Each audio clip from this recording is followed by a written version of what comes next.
Cashflow Diary Podcast, episode 292. Welcome to yet another exciting episode of the Cashflow Diary Podcast, the podcast that teaches you insider tips, tactics, and strategies for creating leverage streams of cash flow into your life. Learn from top-performing entrepreneurs, business owners, investors, and thought leaders from across the globe as they share their secrets to success. Like what you learn on this and other Cashflow Diary podcast episodes? Go to learninvestingnow.com and sign up to receive powerful tips and information that will help you succeed as an entrepreneur and investor. Now, here's your host, investor, entrepreneur, business owner, educator, speaker, author, and master facilitator of Robert Kiyosaki's cash flow game, Jay Massey. All right, ladies and gentlemen, welcome to another episode of the Cashflow Diary Podcast. I'm your host, Jay Massey, and I am excited for you today. Here's why. Because there's a 2% club out there. I know you might have heard of the 1%ers, but I'm hoping many of you who are listening are willing to become a part of the 2% club. And I'm going to tell you what that is. More importantly, our guest is going to illustrate what that is and help you get into that club because it's very exclusive. The lifestyle is fun. You change. Great things begin to happen. But today, I gotta be honest with you guys. There's something that frustrates the tar out of me.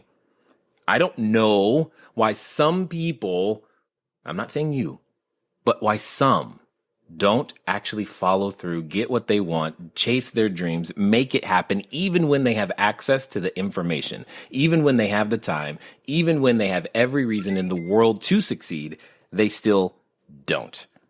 Well, here's the good news. Today's guest is going to help you and I clear all of that up. So I'm pretty excited. Now, you may remember her from episode 125. Her name is Joan Sotkin. And if you missed episode 125, that's called Go Listen to It, because it will help you become better in many ways, more than you think. And after you hear her today, I know you're going to go listen to the episode again. So, Joan, welcome. I'm glad to have you back. It's so good to be here.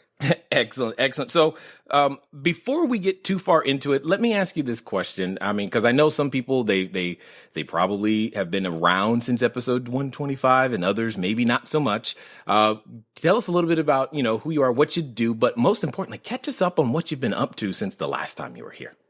Okay. So I've got a site called prosperityplace.com, which I've had for 21 years. I've been doing business online for 21 years. And my goal is to help people live happier, healthier, more prosperous lives. And I do that through coaching and through content by sharing information with people. I have a book, Build Your Money Muscles, 9 simple exercises for improving your relationship with money.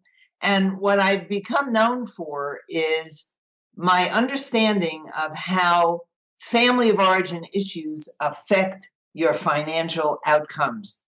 And I've always wondered, why do people do such stupid things with their money? And so that's the thing that I look for, and have created a number. And the thing I'm doing now is creating online programs so that I can spread the word to even more people. Indeed, indeed. And for the few people that may not, or many people that may not know, describe family of origin issues before, because I know I got a question for you, but before we get that far, I want to help them understand what do you mean by family of origin issues? The place where you were brought up. And for most people, that wasn't always a pretty story. So we finally have a legitimate reason to blame mom and dad. Is that what you're telling me?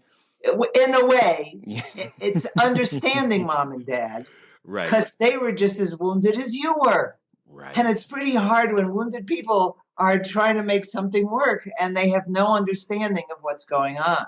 Right. And so anytime there's any kind of abuse or neglect, whether there was alcoholism or drug abuse, if you were brought up in a very poor family or a very wealthy family, that comes with its own issues. And the things that created your emotional responses to life are things, those emotions are what you carry with you through your life. And I really believe that our emotions are the creative force behind our life stories, because every decision we make has an emotional element. And when you can understand why and how you're making the decisions you're making, you can understand why you've got the outcomes you do and what you can do to change it. Got it. And you're saying all of this wraps up into, honestly, how we affect or relate with something as simple or the concept of money. Yes, because it's never about money. Money is just, money just sits there. It's, it's pieces of paper, numbers on a spreadsheet. And actually, money is something that only has energy when it passes between two people or entities. So it actually is a relationship. It's a symbol of relationship. And how you deal with money is how you deal with your relationship with yourself and others. I love it. And now, everyone, you really need to go listen to episode 125, don't you? So let me ask you this question, Joan, because there's something, I'm sure you're beginning to discover this as you go out into the world and help individuals become bigger, better, badder, and understand that, hey, it's not about money. It's more, it could be more about mom and dad and you and all these other things that are wrapped up there. Help me answer this one question, because I know there's at least one person who's listening right now. They bought a course. They went to a seminar. They said, hey, yes, I'm going to change. I'm going to become a different person. But yet they're listening today, still waiting for that change or new person to appear. Why does that happen? It's something I call the identity factor, which kicks in anytime you try to make major change. And let me explain this. There's two elements to it. One is your brain. You've got this thing in your brain called the amygdala, whose job it is to keep you safe. I feel like I'm in trouble as soon as you said it, my brain's involved. But okay, let's keep going. It's okay. You've got a good brain. But everybody's got this thing called the amygdala that's been with us since the very beginning, at the time when there were saber-toothed tigers and other serious problems. Right. And so anytime we try to do something different or new, the amygdala kicks in and goes, danger, danger. And so you start fearing whatever you're trying to change. And you have to understand this, to understand that fear is coming from this, the reptilian part of your brain that's functioning on this very basic level. And the other thing is, any major change is a threat to your self-concept, your identity. In other words, if you're a person who has always struggled financially, when a lot of money starts coming in, you don't know how to be the person who has a lot of money coming in. And you probably, at the same time, haven't developed the financial management skills to deal with that money. And before you know, you're back where you were. So many people tell me that their income goes up and down and up and down. Goes up, they feel great. Goes down, they feel normal. And it's getting back to that normal thing that's the problem. And to make matters worse, when you start changing, it's also a threat to your peer group and your family of origin, your brothers, your sisters, your position in your family of origin. So, for example, I was the identified patient in the family. What's the matter with Joni? And we always have to rescue her. And why does she have to do this? Well, when I started getting really financially independent, and I didn't need them, they hadn't signed up for change. So I remember one time I told my mother, do not lend me money no matter what story I tell you, because that was our pattern.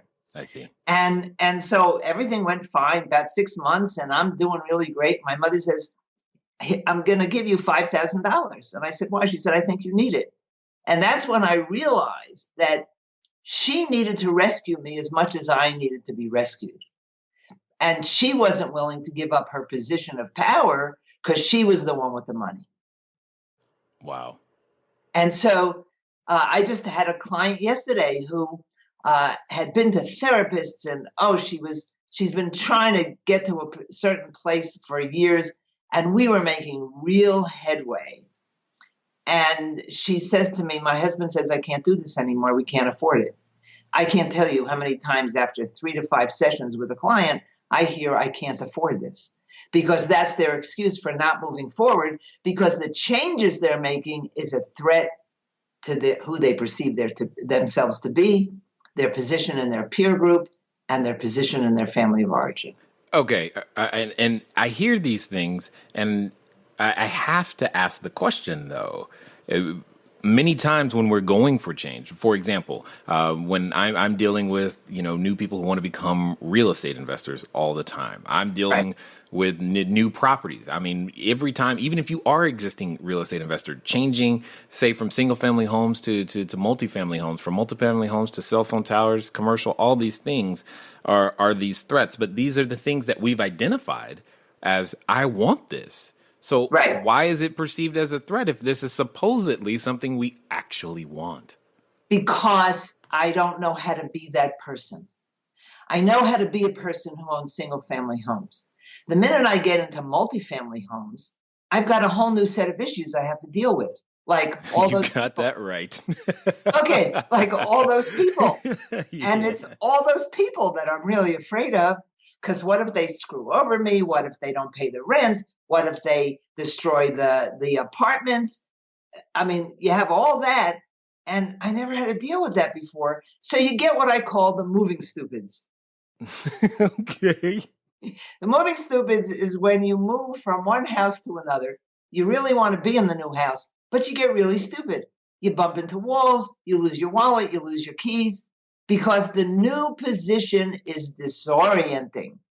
And it's disorienting to be the multi-unit owner rather than the single family unit.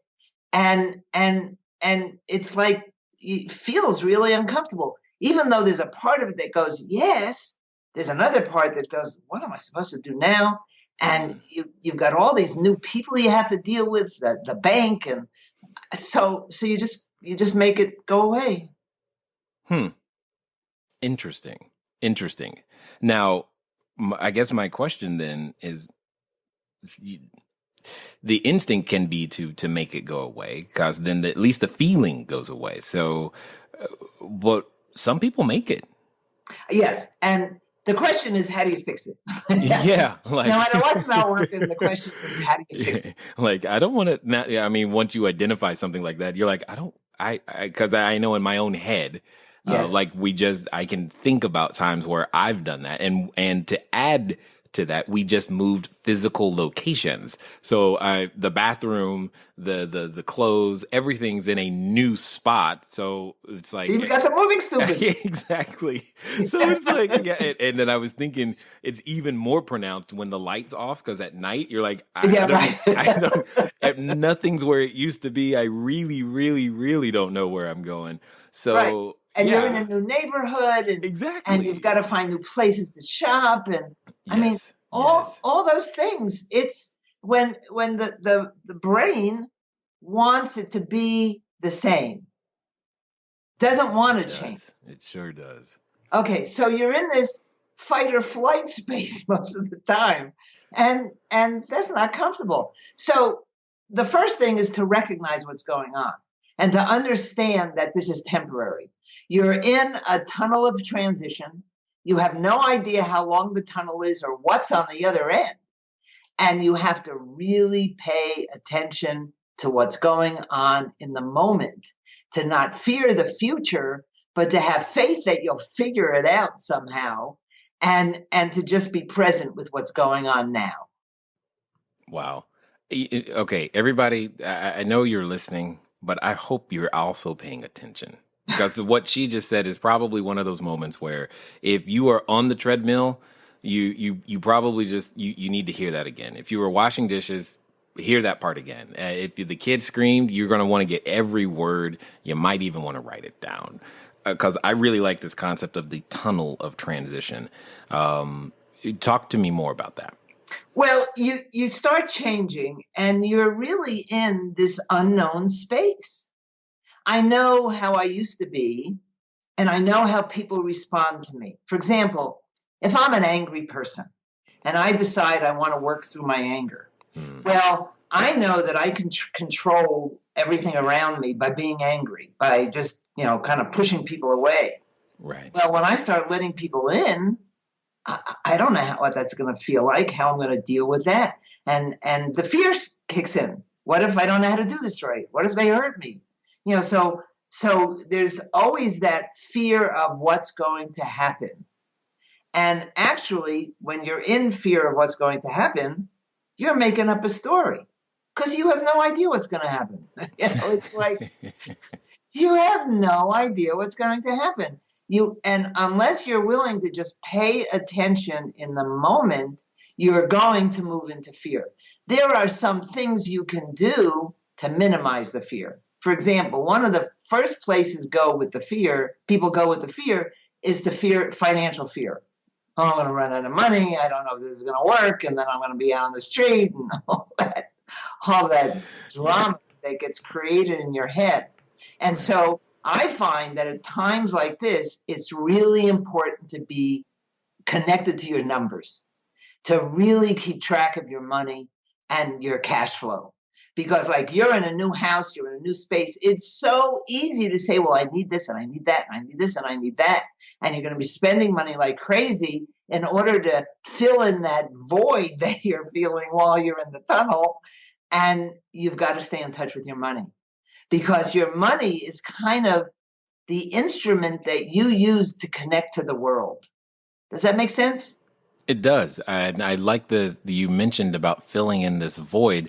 Would I be correct in hazarding a guess and saying that void can exist in many different forms? Yes. And maybe our habits around money would substitute for that, for filling it in. The whole, what's that word? Retail therapy is what I was thinking. Is that what you're kind of saying? First of all, and I'm glad that you're in this space because we can use that as an example. You've moved into a new neighborhood. You've moved into a new space. Oh, absolutely. You feel less connected. And our core need is to feel connected and touched. When someone hands us money, it's a way of getting touched.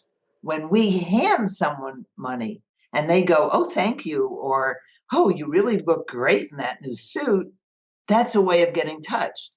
And when we're in this unfamiliar place, we look for this basic need of connection to be fulfilled. And we do that by shopping, by needing this and needing that, because we haven't, again, that tunnel of transition can feel like an empty place. Feel like, that's the operative word. So you have to be aware of the feelings you're going through so that you're not making decisions to fill in that void. Interesting.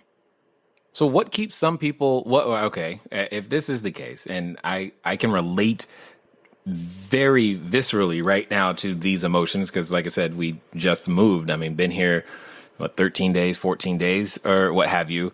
And everything's different. Neighborhood is different. How I get to Starbucks is different. It's like, it's not the same. It takes longer. It's all different.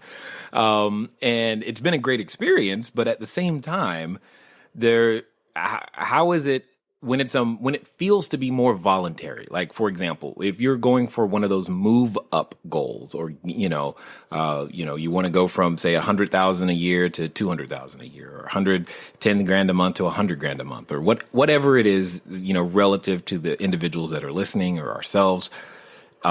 Sometimes those goals can feel optional, meaning when we get into this tunnel of transition that you speak of, we realize, you know what? I don't have to keep going. I can just turn around. I know what's. And that's what most people do.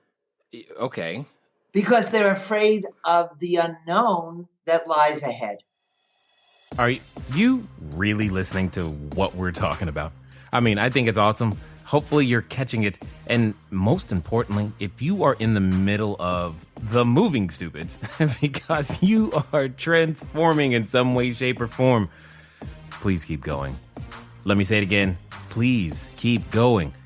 I know It's tough. It's challenging. You're trying to become something new. Something new inside you is looking to be born, and it feels awkward, and you're not even sure how to find your leads and write your offers and make these things happen.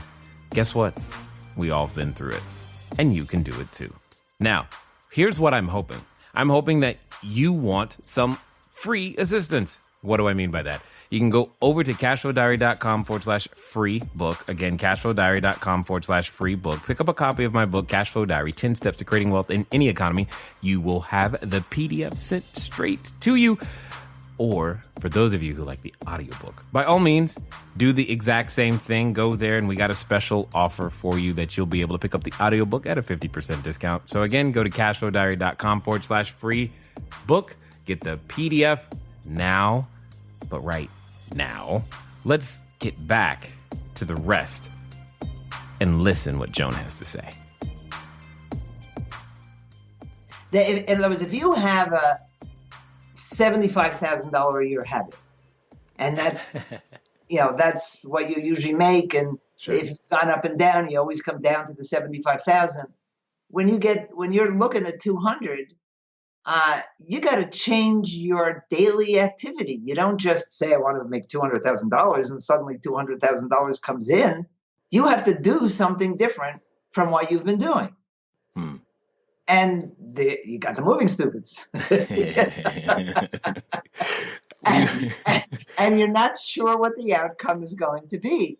When you're doing something familiar, even if the outcome normally is disappointment or dissatisfaction, it's what you can count on. If you're looking to make that kind of money and you've always had disappointment stories, well, you're expecting to be disappointed again. Interesting. It's not like a single button you can press and go, okay, I'm fine. Come on, Joan. We need the single button. I want the single button late at night for 1997. And if I act now, I'm going to get a second one for free. That's why I got such a hard job, because it takes time. You don't just hop from one place to another. You actually morph into a new place. And most people set goals that are really unrealistic. For example, if you've got a $75,000 a year habit, and you say, well, I want to earn $300,000.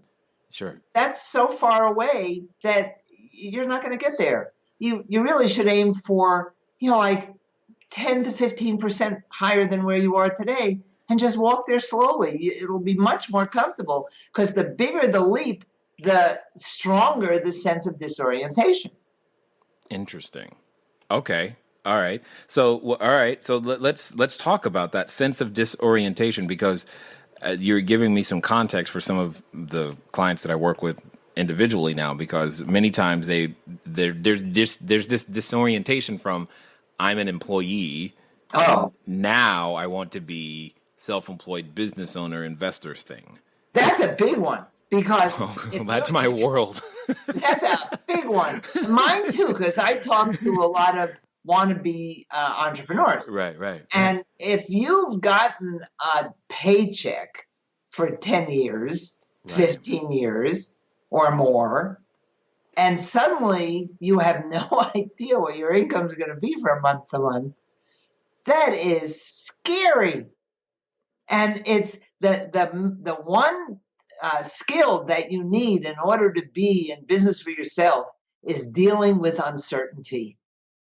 Because the minute you don't see what's ahead, your amygdala kicks in and says, danger, danger. And that's when you go back to where you are.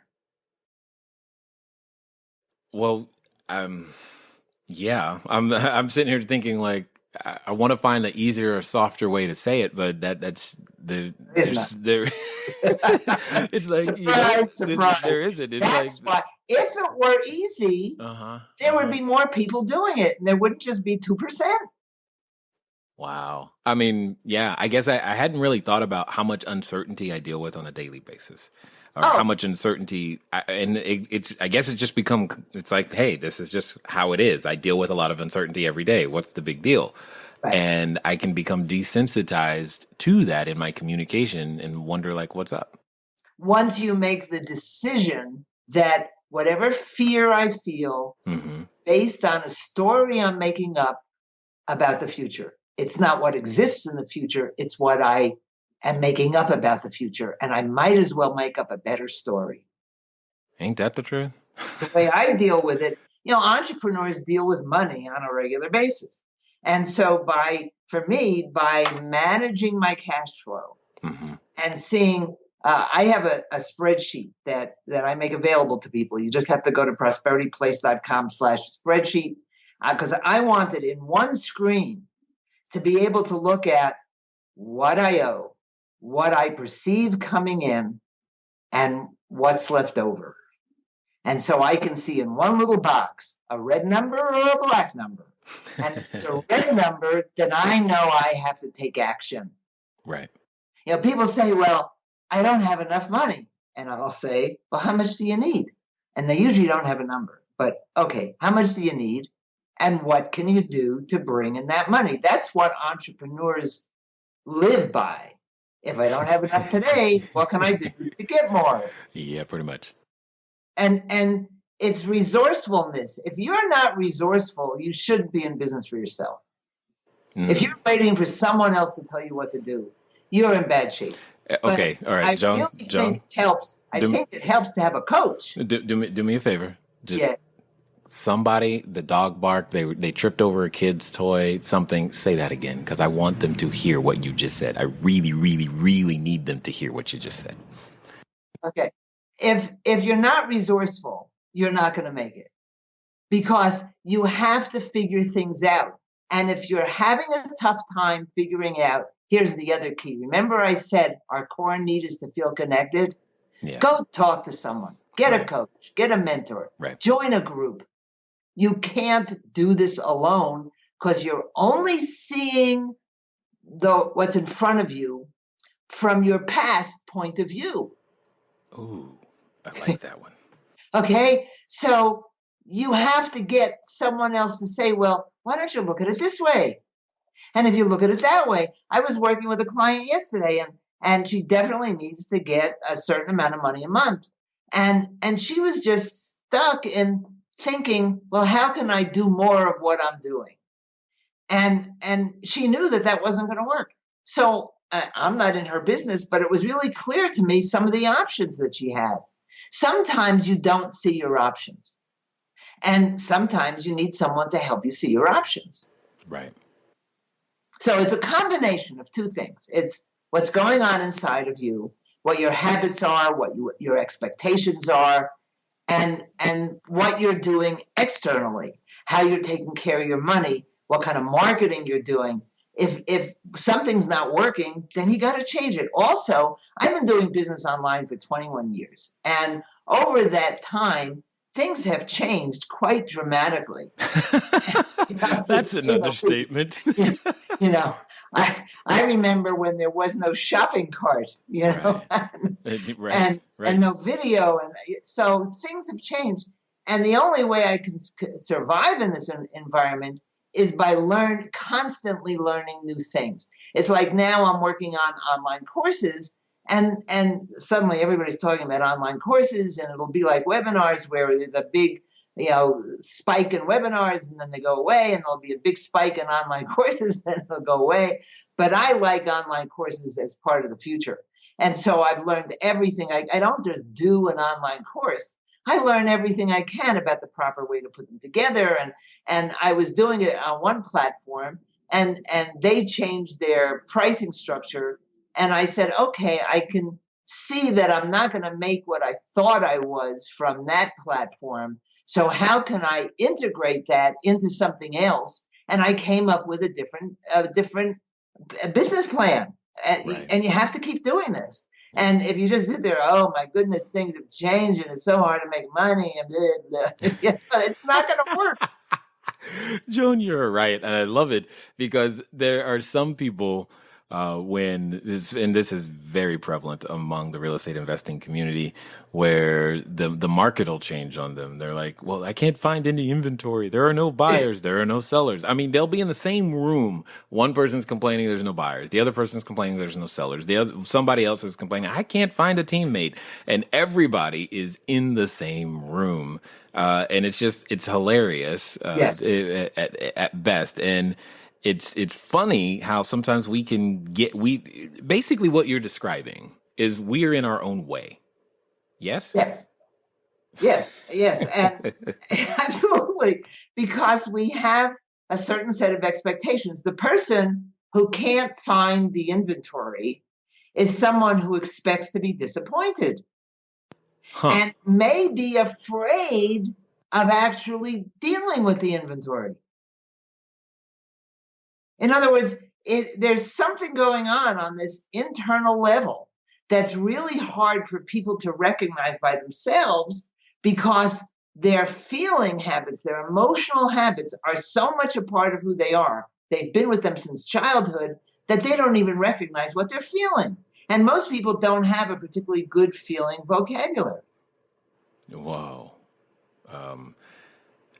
Okay, so you bring up the concept of a feeling vocabulary. Tell me more about that. Okay, if I were to say to you, how are you feeling? Most people go, duh. You know, what am I feeling?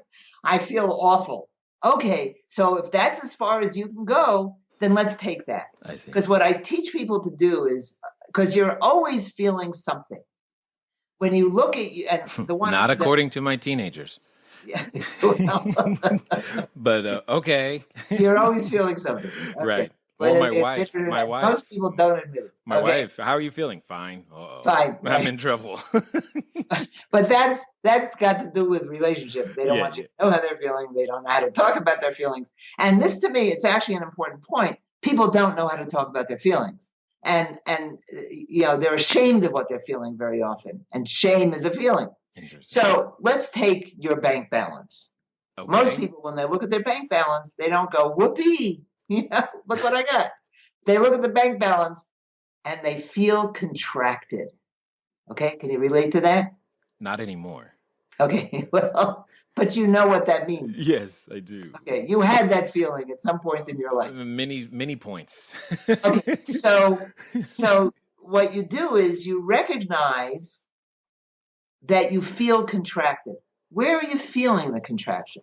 Are you feeling it in your chest? Are you feeling it in your abdomen? Are you feeling it in the back of your neck? That's a feeling. And you say to yourself, when did I feel this before? And invariably, you can go back in time and remember that contracted feeling when you asked for your allowance, when you were listening to your parents fight about money. Wow. Do you see how that feeling is not something that came just from the bank balance? The bank balance is a neutral thing. It's got no feeling attached to it. It's just there. The situation is neutral. What you feel about the situation is what you're bringing to the situation. Interesting. There's a guy I know, T. Harv Eker. He says nothing has any meaning except the meaning that you give it. Exactly. And this is it. So, in essence, if I'm hearing you correctly, we've assigned a meaning to something so long ago. We've forgotten that we made that assignment back then, and it's still affecting us today. And in fact, it shows itself up in how the decisions we make or don't make. I'd say it a little differently. Okay, yeah, please. I'd say it's not that we didn't respond to a specific thing. Okay. It's like we responded to the world around us when we were brand new or growing up. Sure. And we didn't know that we had options as to how we were going to respond to it. I see. So when someone growled at us, because sometimes it looks like grown-ups are growling, we retreated, we contracted, okay? It was our response to a world that wasn't accepting of us in one way or another. And so we created this idea that the world is not accepting to us. And when we move forward, that fear of not being accepted shows up over and over again. And our decisions are made to protect ourselves from being rejected. So sometimes we don't take risks. We're afraid of making mistakes because we don't want someone to growl at us. We remember the growl, but it's so ingrained in us that we don't remember that core thing. Yeah. Wow. Okay. So now that you've brought this, like it's like you can't solve a problem that you don't know exists. What are the top 3 things we can do when the next time we, or at least are aware, or hopefully more aware that this is what's occurring? I mean, because I know for somebody, you're going to be presented with an opportunity within 24 hours of listening to this, and it's going to bring something like this up. What do they do? Well, first of all, I believe you have to prepare for that kind of episode by getting in touch with yourself and meditating on a daily basis. To me, Excellent. that is an essential skill. No disagreement. Because you have to be able to take a deep breath in and quiet yourself and develop this communication system with the part of you that sees a bigger picture. You can call it your inner voice. Mm-hmm. Some people call it their angels, whatever you're going to call it. Right. It's a part of you that is connected, there's that word again, connected to the greater reality. There's a part of us that exists in what I think I'll call other dimensions. When we're trying to describe something like this, whatever words we're using are not the truth, but they're just what we're perceiving. So there's a part of you that has abilities that are so much greater than you realize, but that amygdala gets in your way when you want to use those abilities. So you have to develop a system where you can short circuit that, where you can sit still and just be still. I can't tell you how many things happen on a daily basis where I'm kind of amazed that I needed the answer to something and it just shows up, or I don't know what to do next and something happens and it's very clear. Right. Things that are, let me give you this happened the other day. Okay. I'm at a meeting in this restaurant and there's a clock on the wall. And I look at the wall and it says 11:16. This was in the morning. And I noticed that and I thought, we haven't been here that long. That seems strange. So I looked again a few minutes later and it's still 11:16. And after about the 4th time, I said to myself, I wonder what time it really is. And I took out my phone and looked at the time and it was 11:16. That's funny. It was like, oh my God. That kind of thing just blows me away. And that kind of stuff happens to me all the time. Yes. Time moves slowly for you. This is good. But it's right. But it's, things happen that I can't imagine. Yeah, no, I get it. It just, and I believe now that my needs will be met. And they are. And I'm not always in the state of longing.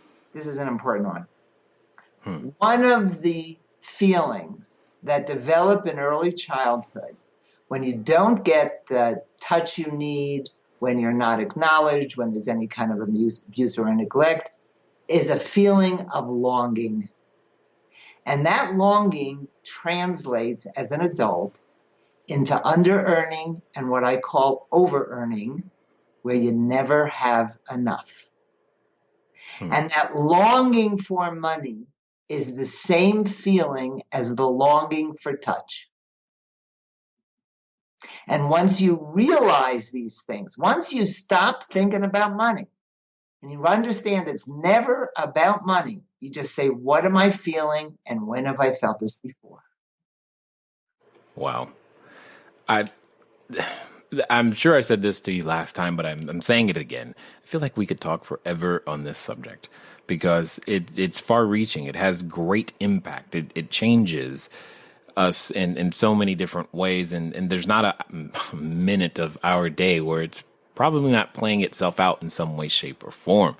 So because I know I'm not the only one, how, for the people that have listened this far, how can they find out more of what you're up to and understand more? Because I know some want to go deeper with this information because it's too intriguing not to. Okay, so I have my podcast on prosperityplace.com.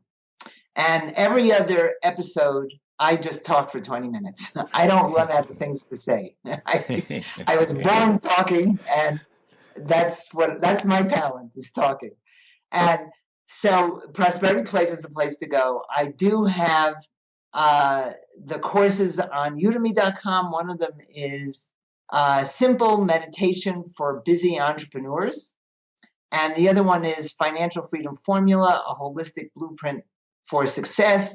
And these are basic beginning courses. The one I'm working on now, which will be connected to Prosperity Place, is this whole emotional thing and the identity factor. This identity factor piece is so important. I can't stress it. And it's not like you can grok it the first time because it's so different from anything you've heard. And my book, Build Your Money Muscles, has the basics. And that, too, people will say, oh, I went through the first 3 chapters. And I say it's like vitamins. You have to put them in your mouth.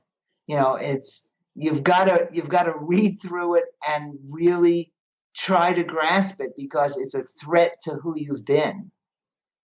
Yeah. And the people who do get through it and do make the changes are thrilled with the results. And anyone who's getting into a new business, a new kind of investing, if you don't begin to understand what's going on inside of you, you're going to be tripping over your own feet day after day. Well, and again, I don't think it's so much the tripping. It's not knowing why you're tripping and not knowing how to process that tripping that then makes you make a second mistake, which for most people, as you said, 98% go the other way. Yet, and then wish they were a part of the 2% club, and then they start going back and forth. Is that feeling of longing, right? They just start going back and forth over and over again, driving themselves, I would say, insane, wondering why do I keep starting, never finishing, and not quite making it? Because if longing is one of your habits, you're going to do whatever you can to maintain that feeling of longing until you understand what's going on. Because the feelings that form the fabric of your life are so invisible to you. It's like the little tiny threads in an inch of fabric. They're so invisible to you that you really have to work at looking at them. And then you have to say, how can I alter this one step at a time so I can move into this new position? For those 2% of people, they have no problem doing this. But for the 98%, it's so much harder. Well, here's what I will say. One, I am grateful that you came back. Second, I'm glad that I can self-identify as a part of the 2% club, and I'm glad that you're out there helping more people become a part of the 2% club as well. It certainly helps people like you because the more there are, the better your business will be. This is true. This is true. This is very, very true. Yet at the end of the day, the change you're bringing about, I think, it's more for me. It's a lot about husbands and fathers and mothers who feel hopeless to make something different happen for themselves and for their families because they've got this vision in their head that's stuck, and you have the ability to help it at least be able to process differently so that they could probably stick in long enough. That's it. Because yes. They get into the tunnel and they turn around just before they might actually see some light. Right. And right. You can give them the tools necessary to stick in long enough. So I totally appreciate what you're doing. Again, thank you for taking the time to share your information here with us at the Cashflow Diary. My pleasure. All right, ladies and gentlemen. You know what time it is. It's time for you to move at the speed of instruction. What does that mean? That means you probably should head over to prosperityplace.com. Why? Because there's a podcast, there's a spreadsheet, there's all the answers that you have been looking for because you want to be a part of the 2% club too. Just admit it. That's why you listened this far. I know it. You know it. Now you know what you need to do about it. It's been fun talking to you guys today. I look forward to talking to you soon. Until next time.